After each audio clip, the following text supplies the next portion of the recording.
دیکھیے اس وقت عالم اسلام کی اور عالم کفر کی جو صورتحال ہے اس کو قرآن مجید کی روشنی میں دیکھیے.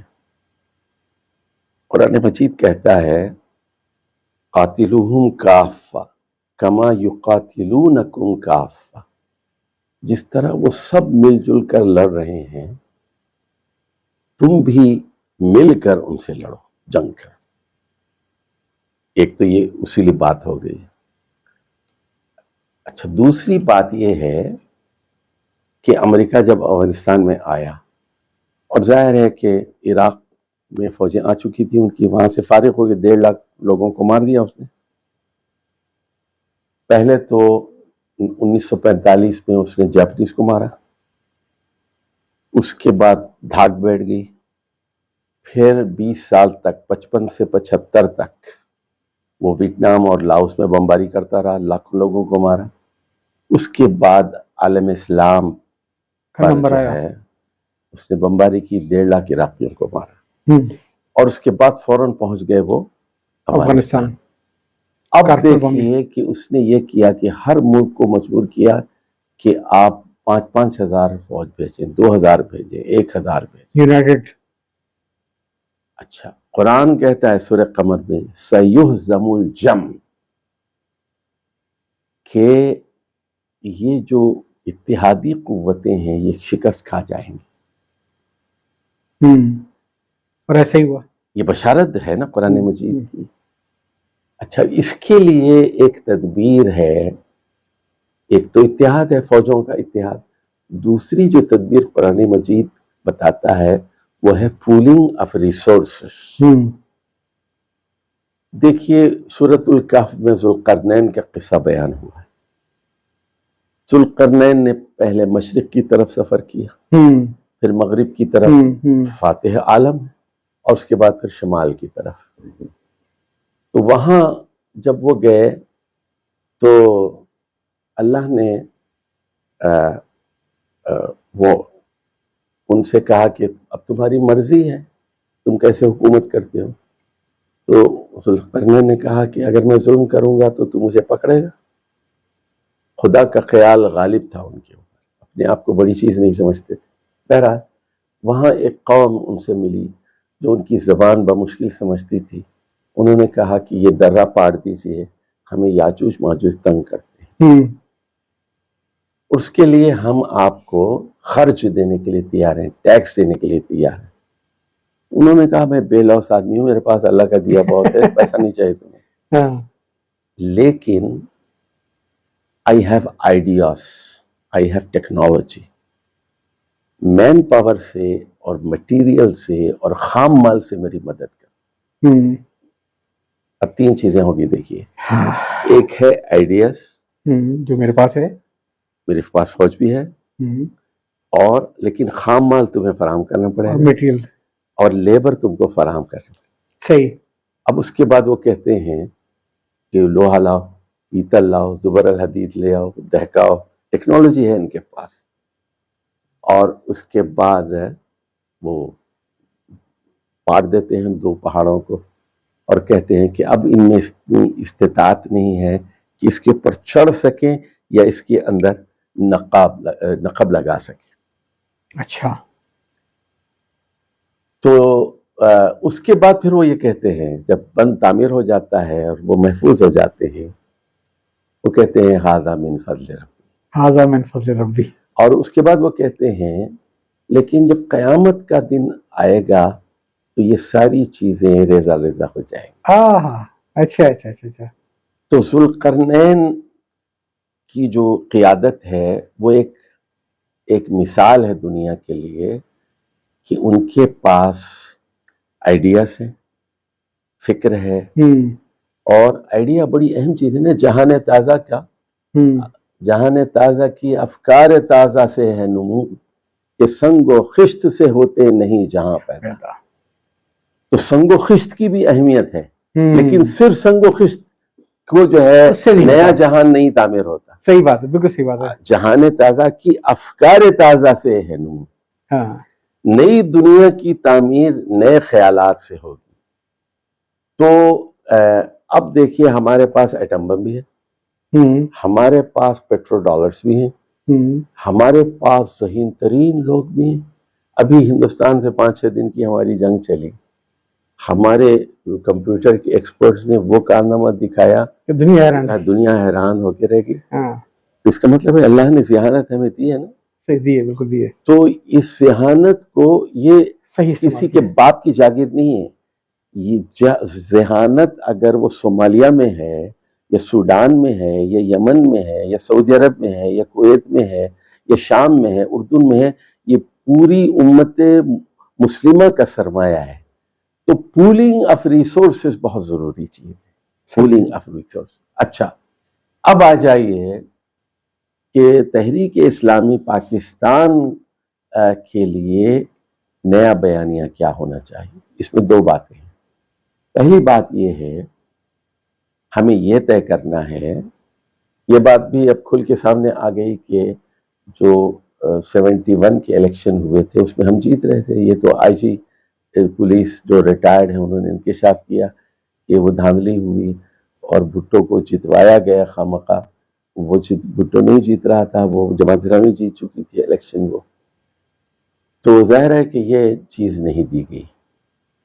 اچھا، اور اس کے بعد بھی پھر آپ کو جیتنے کے بعد بھی آپ کو جو ہے آپ کے ہاتھ میں، اگر ہم کبھی جیت کی اتنی ایکسپٹ آ جائیں گے تو وہی ہوگا جو اخوان المسلمین صاحب ہوا مصر کے اندر. بالکل آپ کو 5 سال تک کوئی اس ملک دستور یا بس آپ وہ دل کو یہ تسلی دیتے ہیں کہ تجھے اے جگر مبارک یہ شکست فاتحانہ، یہ شکست فاتحانہ کب تک. اچھا، اب سن لیجئے تدبیر اس کی کیا ہے. جی، تو میں گزشتہ 25-30 سال سے یہ بات کہتا آیا ہوں، لکھا بھی ہے کہ ہمیں الیکشن میں محدود پیمانے پر حصہ لینا چاہیے، سارے وسائل الیکشن میں نہیں جھونکنے چاہیے، اور صرف وہیں ہم امیدوار کھڑا کریں جہاں ہمارے جیتنے کے غالب امکانات ہوں. ضمانت ضبط نہ کروائیں. اور یہ سروے کا زمانہ ہے، فضول پیسہ ضائع نہ کریں. ایک چیز تو یہ ہو گئی، جہاں جیتنے کے غالب امکانات ہوں.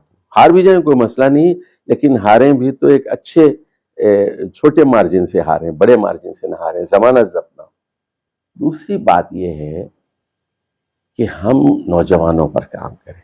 جی، اور میٹرک کے بچے لیں، انٹرمیڈیٹ کے بچوں کو لیں، اور یہ 50% وسائل ہمارے یہ جمعیت اور بزم پیغام سے ہوں. دیکھیے اس وقت پاکستان میں 160 سے زائد اضلاع ہیں. ہر ضلع میں جمعیت کا اپنا دفتر ہو، جمعیت کی اپنی تربیت گاہ ہو، اور جمعیت کے لیے لٹریچر ہو، بڑی لائبریریز ہوں. تو کتاب کے بغیر اور تربیت گاہوں کے بغیر ایسا نہیں ہو سکتا کہ کوئی تبدیلی آئے. تو یعنی انگریزی کی کتابیں، عربی کی کتابیں اور اردو کی کتابیں وافر مقدار میں ہوں. اچھا، ایک اور چیز ذرا میں کہنا چاہتا ہوں. یہاں بنگلہ دیش کی تحریک میں اور یہاں کی تحریک میں جو بنیادی فرق ہے، بنگالی تحریک بہت آگے ہے. جی، انٹلیکچوئل ہے، پڑھے اس لکھے کی وجہ یہ ہے، ایک تو وہاں وہ فوج کی وہ مداخلت بھی نہیں ہے، زمینداری کا نظام بھی نہیں ہے. تیسری بات یہ ہے کہ وہاں پر جمعیت طلبہ عربیہ اور اسلامی جمعیت طلبہ الگ الگ نہیں ہیں ان کے. اچھا، وہ ایک ہی ہے؟ وہ ایک ہی ہیں. اچھا، انٹرسٹنگ. تو وہ ہوتا یہ ہے کہ جو دیندار طبقہ ہے ایک پلیٹ فارم پہ آ گیا، وہ ان کو جو ہے دین سکھاتا ہے، اور جو اکنامکس اور دوسری چیزوں کے لوگ ہیں وہ ان کو دین سکھاتے ہیں. یہ بہت ضروری ہے. وہ ایک دوسرے یعنی علوم کی جامعیت ان کے ہاں ہے. تو یہاں پر 25 کروڑ کی آبادی ہے، اس میں صرف 2200 ارکان جمعیت. تو یہ تعداد جو ہے یعنی یہ 0.00001% ہے. کتنے کا ہے آپ نے؟ 0.401%. 2200 اراکین ہے پورے پاکستان میں جمعیت کے. اچھا، اراکین جماعت کتنے ہوں گے پورے پاکستان میں؟ اراکین جماعت 50-60 ہزار ہیں، لیکن وہ ہر مطلب چند کہیں میں یہ کہہ رہا ہوں کہ یہی وہ 22 ہیں جو کل 50-60 ہزار میں جا کے شامل ہوں گے نا، یہ ہے تو اس کو واقعی 200 بڑا کرنے کی ضرورت ہے. دوسری چیز یہ ہے کہ ارکان جماعت بھی ہر چند کہیں نہیں ہیں، اور 50,000 میں سے بھی تقریباً صرف 20,000 فعال اور ایکٹیو ہیں.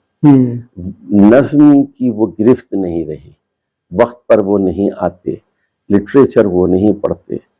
مجھے یہ کہنے دیجئے، بڑے یعنی تکلیف کے ساتھ میں یہ کہتا ہوں کہ پڑھتے نہیں، مطالعہ کر کے نہیں آتے، ہوم ورک کر کے نہیں آتے، اور تو یہ ایک علمی زوال بھی ہے اور ایک تہذیبی زوال بھی ہے اور اچھا ثقافتی زوال بھی ہے. جی میں وہیں پہ آ رہا تھا. یعنی دیکھیے مولانا مودودی نے، وہ آپ نے پڑھی ہوگی مشہور کتاب اسلامی تہذیب کے اصول و مبادی، اور اس میں وہ یہ کہتے ہیں کہ اسلام نہ صرف ایک عقیدہ ہے بلکہ ایک تہذیب بھی ہے. اس کا لباس، اس کے حلال و حرام کے اصول، جی، اور سطر کا اور جو ہے محرم نامحرم کے مسائل اور محرم کے مسائل، یہ ساری چیزیں اس سے ایک تہذیب بنتی ہے. یعنی عورتوں کی بیٹھک اور ہوتی ہے، مردوں کی بیٹھک اور ہوتی ہے، اور لباس ڈھیلا ڈھالا ہو، ایک پوری تہذیب ہے. یعنی خشک یہ حلال و حرام کے مسائل نہیں ہے کہ بارڈر لائن ہے، یہ کہاں ہے حرام بتاؤ، وہ کہاں ہے حرام بتاؤ، بلکہ اس کے اندر نقش و نگار ہیں. اس سے یعنی جو جیسے مثال دیتا ہوں میں آپ کو کہ اللہ نے فرض کیجئے عورت کی ایک بتا دی کہ یہ اس کی سطر ہے اور یہ حجاب کے اصول ہیں. تو پرانے زمانے میں صحابیات تو چادر اوڑھ لیتی تھی اور وہ باندھ لیتی تھی، ایسے ہاتھ پکڑ لیتی تھی. ایک ہاتھ ہمیشہ ان کا وہ آدھا چہرہ دکھاتی تھی، آدھا چہرہ نہیں دکھاتی تھی، بڑی چادر ہوتی تھی، جلباب. لیکن بعد کے زمانوں میں لوگوں نے کہا کہ خواہ یہ عورتوں نے ہی کہا کہ یار جو ہے اس کے بجائے ہم یہاں کوئی کانٹا لگا لیتے ہیں، ہاتھ فری ہو جائے گا. اس کے بعد انہوں نے کہا کہ ٹانکا لگا لیتے ہیں. اس کے بعد انہوں نے ایک برقع ڈھیلا ڈھالا بنا لیا. اس کے بعد اس میں جیبیں رکھ لی اس کے اندر، اور پھر پیسے رکھ لیے. اچھا بچے لٹکانے کے لیے تھیلیاں بنوا لی، سامان گردن میں رکھنے کے لیے تھیلیاں بنا لی انہوں نے.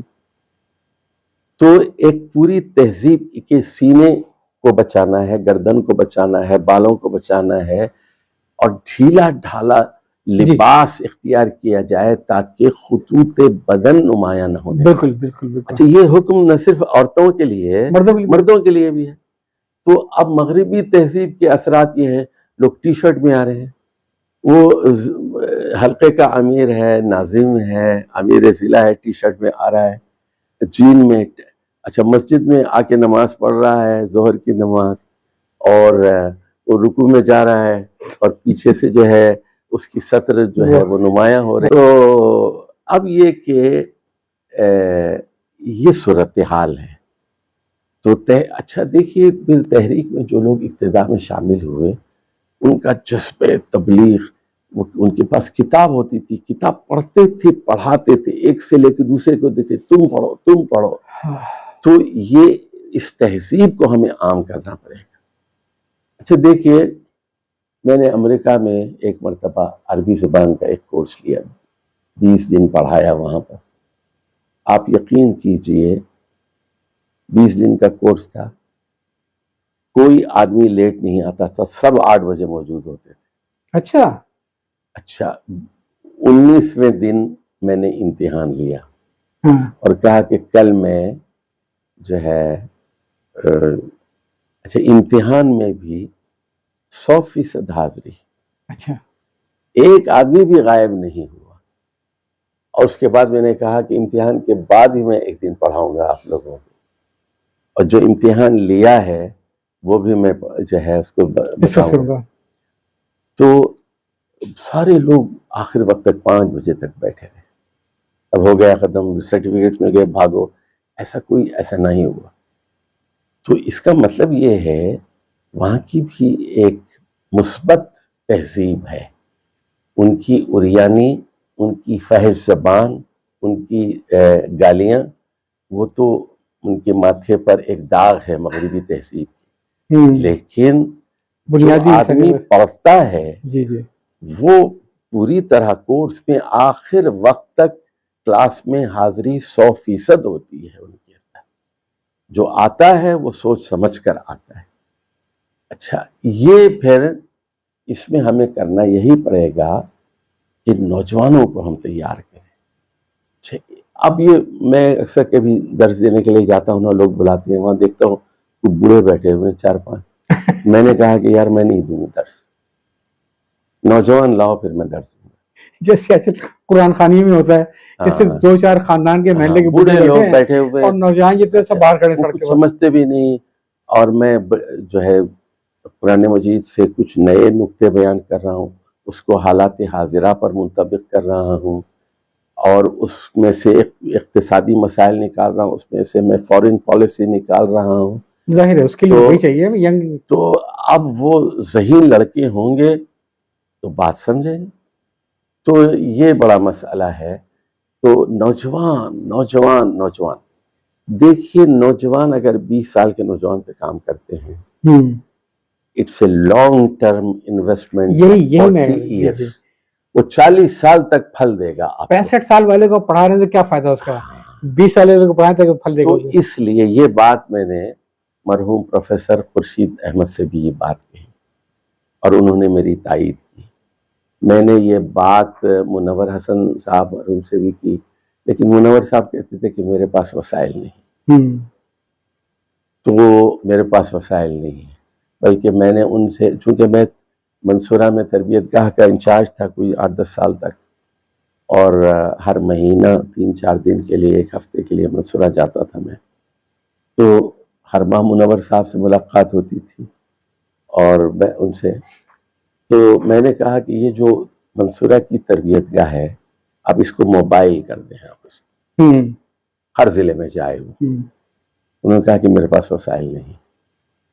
بلکہ اب دیکھیے کہ وہ مرکزی تربیت گاہ پہلے 1 مہینے کی ہوا کرتی تھی، پھر 15 دن کی ہوئی، پھر 10 دن کی ہوئی، پھر 7 دن کی ہوئی، اب 3 دن کی ہے. وہ بھی مرکزی تربیت گاہ. مرکزی تربیت، اور 1 دن آنے میں لگ جاتا ہے، 1 دن تھکے ہوئے آتے ہیں، دور دور سے آتے ہیں، مری سے، کاغان سے، چترال سے، مالاکنڈ سے، یہاں سے وہاں سے، اور 1 دن جانے کے لیے ہوتا ہے. حالانکہ کرنے کا کام یہ ہے کہ پہلے اپنے کارکنوں کی تربیت کی ہے پوری، اور یہ دیکھیے، پورے سال کا ایک ایونٹ ہونا چاہیے سیمانے جائے. اور تربیت میں دیکھیے کہ دعائیں ان کو یاد دلائیں.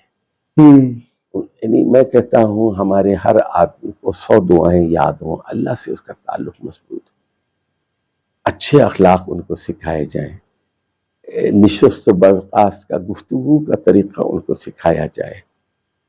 تو یہ پھر یہ کہ قرآن مجید کا کچھ گہرا فہم، کچھ احادیث کا گہرا فہم،